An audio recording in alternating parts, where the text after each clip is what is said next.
नमस्कार, मैं हूँ राघवेंद्र दुबे। आज बात करेंगे कि टीएमसी सांसद महुआ मोइत्रा को संसद से बर्खास्त कर दिया गया। ये लगातार दूसरी बार घटना है। इससे पहले राहुल गांधी को संसद से बर्खास्त कर दिया गया था और 2 साल की सजा भी सुना दी गई थी, लेकिन सुप्रीम कोर्ट में पहुंच करके वो उनकी सजा दोबारा उनकी संसद सदस्यता बहाल हुई। तो क्या ये माना जाए कि लोकतंत्र के मंदिर में ही लोकतंत्र के साथ खिलवाड़ हो रहा है? क्या जो चुने हुए जनप्रतिनिधि हैं उनको अपनी बात कहने का अधिकार नहीं रहा? क्या वह अपनी बात नहीं कह सकेंगे? लगातार महुआ मोइत्रा जो टीएमसी की सांसद हैं, वो सरकार को घेरने का काम करती रहीं, अडानी पर आरोप लगाती रहीं, अडानी पर प्रश्न करती रहीं, सरकार से प्रश्न पूछती रहीं, प्रधानमंत्री नरेंद्र मोदी से प्रश्न पूछती रहीं और उनके लगातार आक्रामक होने से, लगातार सरकार के खिलाफ तीखे वार करने से सरकार असहज स्थिति में आकर के खड़ी हो गई और सरकार को कोई भी ऐसी आवाज जो सरकार के खिलाफ हो, जो प्रधानमंत्री के खिलाफ हो, उस आवाज को यह सरकार बिल्कुल बर्दाश्त नहीं करती। कई मामले ऐसे हुए जिसमें यह साफ साफ परिलक्षित हो गया कि सरकार जो भी सच्ची आवाज उठाएगा, सही आवाज उठाएगा, सही प्रश्न करेगा सरकार को, और जो सरकार को चुभता होगा उसके साथ यही किया जाएगा जो महुआ मोइत्रा के साथ हुआ कि उनको संसद से निलंबित कर दिया गया, उनको बर्खास्त कर दिया गया, उनकी सदस्यता खत्म कर दी गई। राहुल गांधी के साथ भी तो यही हुआ था। राहुल गांधी ने, आपको याद होगा कि राहुल गांधी ने अडानी का मुद्दा उठाया, अडानी पर भ्रष्टाचार के आरोप लगाए और प्रधानमंत्री नरेंद्र मोदी और अडानी के संबंधों को जोड़ा और उसके लिए उन्होंने प्रमाण दिए, प्रमाणित किया कि किस तरीके से मोदी जी अडानी के लिए काम कर रहे हैं। जब उन्होंने ये बात रखी, उसके बाद आपको याद होगा कि उन्होंने कर्नाटक में एक सभा में मोदी के लिए कुछ बोला, मोदी समुदाय के लिए बोला कि मोदी सरनेम के लोग जो है इस तरीके के लोग होते हैं। उसके बाद गुजरात में एक उनके खिलाफ याचिका दायर की जाती, निचली अदालत में भी उनको सजा सुनाई जाती। इसके बाद जब वो मामला हाई कोर्ट जाता है तो वहां पर भी उनकी सजा बरकरार रखी जाती। इसके बाद आनन फानन में उनकी संसद सदस्यता खत्म कर दी जाती है। मामला सुप्रीम कोर्ट में आता है, तब जाकर के उनको वहां से राहत मिलती है और उनकी संसद सदस्यता बच जाती है।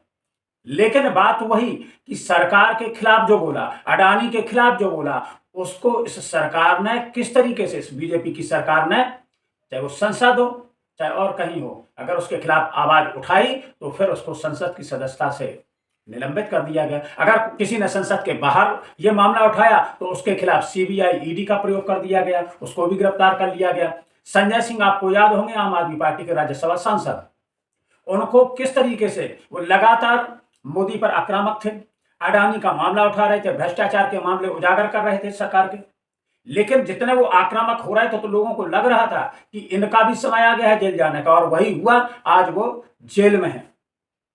अब महुआ मोइत्रा का नंबर आया। भाजपा के सांसद निशिकांत दुबे ने यह मामला रखा कि महुआ मोइत्रा जो हैं, उन्होंने पैसे लेकर के संसद में प्रश्न उठाया, अडानी के खिलाफ जो बोला या मोदी के खिलाफ जो इल्जाम लगाए, वो हीरा नंदानी एक जो व्यापारी हैं उनसे पैसे गिफ्ट लेकर के यह प्रश्न उठाया। यह मामला लोकसभा अध्यक्ष द्वारा एथिक्स कमेटी को सौंप दिया जाता है। एथिक्स कमेटी उसकी जांच करती है और 8 दिसंबर को एथिक्स कमेटी उस रिपोर्ट को संसद में रखती है और उसके कुछ 2 ही घंटे बाद आनन फानन में महुआ मोइत्रा की संसद सदस्यता खत्म कर दी जाती है। क्या यही लोकतंत्र है? क्या अब सुनने की परंपरा नहीं रही? क्या कोई आरोप सरकार को असहज इतना कर दे कि सरकार इस पर भूल जाए कि उसकी हम संसद सदस्यता खत्म कर देंगे या उसको हम नेस्तनाबूद ही कर देंगे, उसको बिल्कुल खत्म कर देंगे? क्या ये स्वस्थ लोकतंत्र के लिए ठीक है? क्या भारत जैसे विशाल देश में जहां इतना बड़ा लोकतंत्र है, वहां पर अगर इस तरीके की घटनाएं होंगी तो और देश भी देख रहे होंगे कि किस तरीके से सरकार के खिलाफ आवाज उठाने पर या प्रधानमंत्री के खिलाफ आवाज उठाने पर या अडानी के खिलाफ आवाज उठाने पर इस तरीके की कार्रवाई हो सकती है। महुआ मोइत्रा को जब निलंबित किया गया तो सबसे बड़ी बात कि जिसको निलंबित किया गया, कम से कम लोकसभा में उसकी बात को सुना जाता। क्या आप जिस पर दोष लगा रहे हैं उस पर उसकी बात आप नहीं सुनेंगे, उसकी बात बिना सुने आप उसको सीधा दंड दे देंगे, उसको सीधी फांसी की सजा सुना देंगे। ऐसा कैसे हो सकता है? महुआ मोइत्रा ने कहा कि मुझे भी बोलने दिया जाए, लेकिन लोकसभा अध्यक्ष ओम बिरला ने उनको बोलने नहीं दिया गया। उन्होंने कहा एथिक्स कमेटी के सामने बात उन्होंने रख दी, इसके बाद यहाँ पर कोई बात सुनी नहीं जाएगी। और आपको पता ही होगा कि एथिक्स कमेटी में कौन लोग थे। एथिक्स कमेटी में जो लोग थे उसमें कुछ विपक्ष के थे और ज्यादातर सत्ता पक्ष के लोग थे।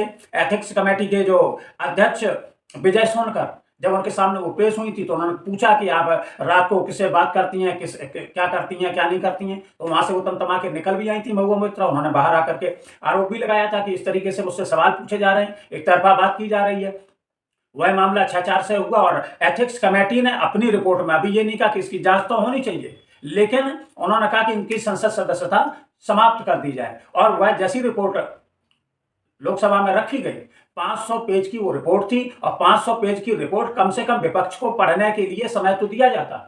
वो एथिक्स कमेटी की रिपोर्ट रख दी गई 500 पन्ने की, और इसके बाद आनंद फानंद में, क्योंकि सरकार को बहुत जल्दी है कि सबसे पहले इनकी संसद सदस्यता समाप्त करिए, और उनकी संसद सदस्यता समाप्त कर दी जाती है। अब आप महुआ मोइत्रा को सुने कि जब वो वहां से निकली और उनके साथ पूरा विपक्ष एक साथ था, इंडिया गठबंधन के ज्यादातर दल उनके साथ खड़े थे, उन्होंने उसी अंदाज में जैसे वो लोकसभा में बोलती रही हैं अडानी और इस सरकार के खिलाफ, मोदी जी के खिलाफ, तो उन्होंने उसी अंदाज में, उसी तेवर में अपनी बात रखी। उनकी बात जरा सुना। There is no evidence of any cash, of any gifts anywhere. The recommendation of expulsion is based solely on the ground that I have shared my Lok Sabha portal login.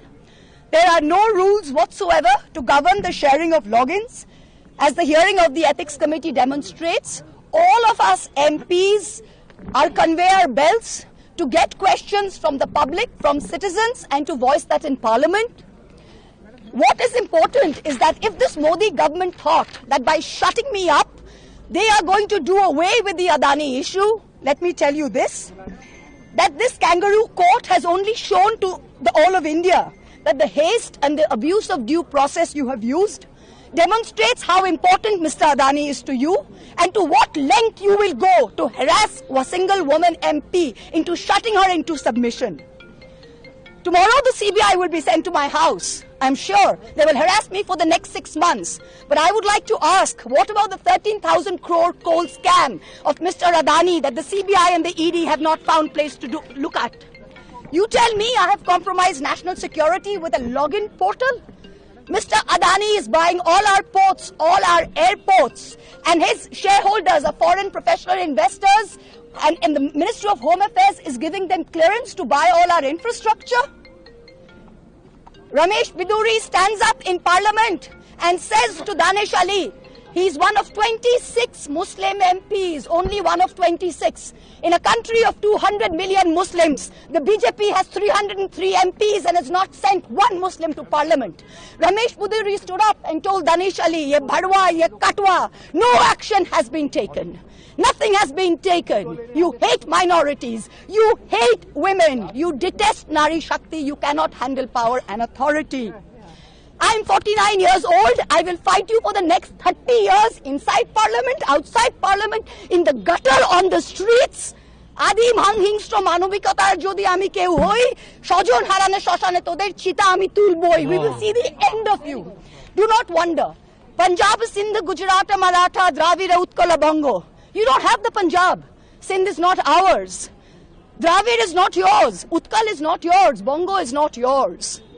Where do you think you're going to rule us? Where do you think you get this brute majority from? The Ethics Committee has no power to expel. You have assumed the powers of a quasi-judicial authority and imposed a penalty on me that you have no power to do. You have disregarded due process, proportionality, and abused every tenet. This is the beginning of your end. जब नाश मनुष्य पर छाता है तो पहले विवेक मर जाता है. We're going to come back and we're going to see the end of you. So thank you very much. Thank you. Mahua Moitra ने कहा कि बिना सबूत के ही उनकी संसद सदस्यता खत्म कर दी गई। उन्होंने कहा आचार समिति ने मुझे झुकाने के लिए रिपोर्ट में हर नियम तोड़ दिया। नकदी या तोहफे का कोई सबूत नहीं मिला। समिति में ने मेरे खिलाफ रिपोर्ट बनाई और कंगारू कोर्ट ने बिना सबूत मुझे सजा दे दी। अगर सरकार ने सोचा है कि मुझे चुप कराकर वे अडानी मुद्दे को खत्म कर देंगे, तो ऐसा नहीं होने वाला है, मैं अपनी बात रखूंगी। उन्होंने जोरदारी से अपनी बात रखी। और जब महुआ मोइत्रा को निलंबित कर दिया जाता है, इसके बाद टीएमसी की अध्यक्ष और बंगाल की मुख्यमंत्री ममता बनर्जी ने क्या कहा, उनका भी बयान सुन लेते हैं। मैंने ऑलरेडी बोल दिया ना, this is vendetta politics of BJP. I have already mentioned, they kill the democracy, they ditch the people.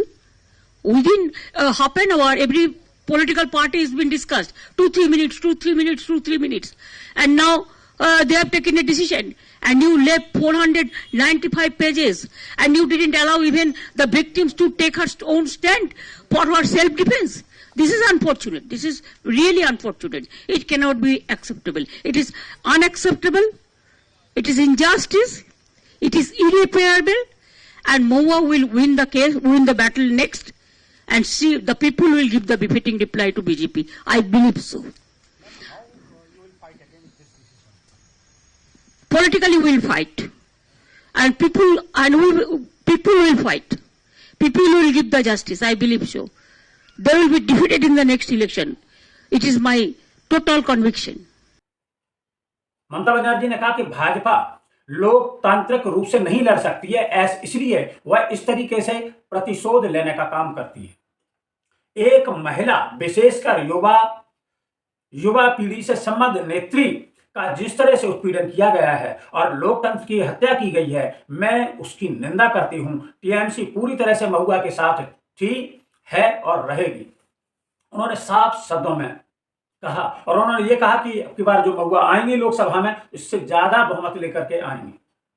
Congress ने भी इसका प्रतिवाद किया लोकसभा के अंदर, लेकिन कुछ नहीं सुना गया।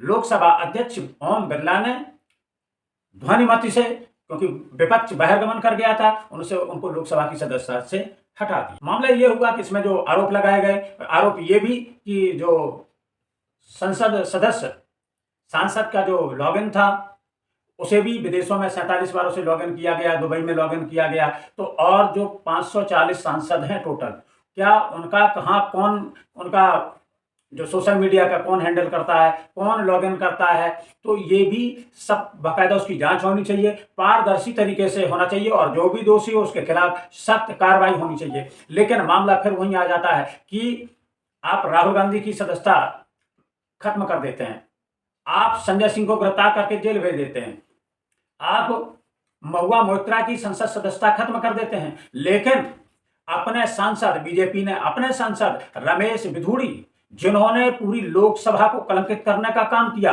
संसदीय इतिहास में कभी ऐसा नहीं हुआ कि एक दूसरे सांसद, बसपा के सांसद दानिश अली को जिस तरीके से उन्होंने गालियां दी, जिस तरीके से भाषा बोली, जिस तरीके से उनके खिलाफ उन्होंने अमर्यादित टिप्पणियां की, वह मामला पहले आ गया था, उसकी जांच अभी तक नहीं हुई। क्यों ले रहे हैं? मोदी साहब सिरे नहीं ले रहे हैं, सिरे ले रहे हैं देश के वैज्ञानिक। ओए बड़े, ओए उग्रवादी, सिरे ले रहे हैं। ए उग्रवादी, बोलने नहीं दूंगा कभी खड़ा होगा, ये बता रहा हूँ। ए उग्रवादी कटवे सर, ये जो सिरे अगर जाता है तो देश के प्रधानमंत्री को जाता है। दानिश अली जी प्लीज सिट ये डाउन। आतंकवादी है, उग्रवादी है, ये मुल्ला आतंकवादी है। बिधूड़ी जी, सर अभी मैं बताना चाहता हूँ, अधीर रंजन जी अभी शोर मचा रहे थे, लिस्ट पढ़ रहे थे, उस लिस्ट में अधीर रंजन जी जब लिस्ट पढ़ रहे थे 1975 में लेकर अभी तक इसकी बात करते रहना थी, बाहर देखो इन मुल्ले को। अभी रोज पढ़ रहे थे सर, इसरो ने वर्ष 1975 अब तक 52 कोई उन पर कार्रवाई नहीं हुई, लेकिन निशिकांत दुबे द्वारा, भाजपा के जो सांसद हैं, उनके द्वारा एक शिकायत दी गई, जिस पर कार्रवाई हो गई और महुआ मोइत्रा को वहां से निष्कासित कर दिया गया। क्या यही लोकतांत्रिक प्रक्रिया है? सरकार हमेशा इस मामले में बहस होना चाहिए, बहस नहीं हुई, और जिस पर आरोप थे उसको बोलने का मौका नहीं दिया गया। इसके अलावा जब कोई बिल पास होता है तो आप बहस नहीं कराते हैं, बिल को आप ऐसी संख्या बल के आधार पर उसको पास करा देते हैं। किसानों के लिए 3 काले कानून बने, तब कोई संसद में क्या बहस हुई? नहीं हुई। आप संख्या बल के आधार पर उनको भी पारित कर दिया गया। नतीजा क्या हुआ कि किसान धरने पर उसके खिलाफ बैठ गए और काफी समय तक धरना चला 700 से ज्यादा किसान उसमें शहीद हो गए। इसके बाद जब किसानों की इतनी बड़ी शहादत हो गई, जब सरकार ने देखा कि यह मुद्दा अपने खिलाफ पड़ रहा है, तो उसको फिर वापस ले लिया। जीत के दम में इतना नहीं करना चाहिए। कांग्रेस का भी बड़ा लंबा शासन रहा, उसको भी जीत का दम था। आज कांग्रेस कितने कम जगह पर सिमट गई।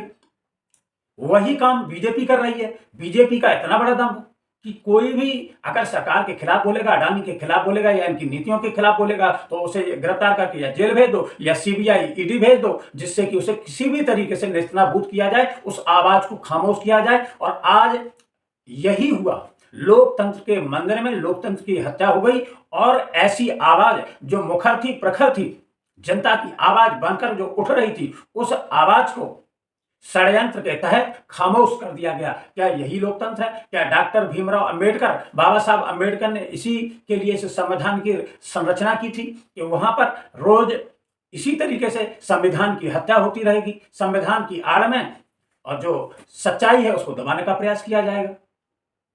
सरकार, कई मामले ऐसे हुए जिसमें सरकार ने कोई अगर आवाज उनके खिलाफ उठी, उसको दबाने का प्रयास किया गया।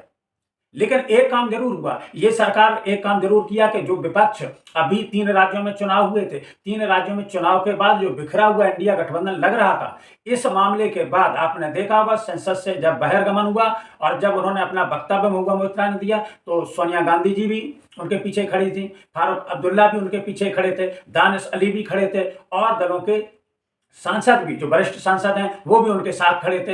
एकजुटता दिखाई गई कि अगर ये सरकार इसी तरीके से असंवैधानिक कार्य करेगी तो हम इसके खिलाफ मिलकर के जंग लड़ेंगे। और जरूरी भी इसलिए है कि अगर इस तरीके से यह कार्य होता रहा तो संसदीय जो मर्यादाएं हैं वो टूट जाएंगी, और संसदीय परंपराओं को टूटने नहीं देना है। संसदीय मर्यादाओं को अगर जीवंत रखना है तो उसके लिए जरूरी है ऐसी चीजों का प्रतिकार पूरी प्रतिबद्धता के साथ किया जाए। लेकिन इसमें एक चीज और देखनी होगी, महुआ मोइत्रा को यहां से निलंबित जरूर कर दिया गया, क्या उनको भी राहुल गांधी की तरह आगे चल करके कोर्ट में उनको राहत मिल जाएगी? तो अगर उनको राहत मिल जाएगी, लगता है उनको कोर्ट में जाकर के जरूर राहत मिलेगी, जैसे राहुल गांधी को मिली थी। फिर मिलेंगे किसी नए मुद्दे के साथ, तब तक के लिए दीजिए इजाजत। जय हिंद, जय भारत।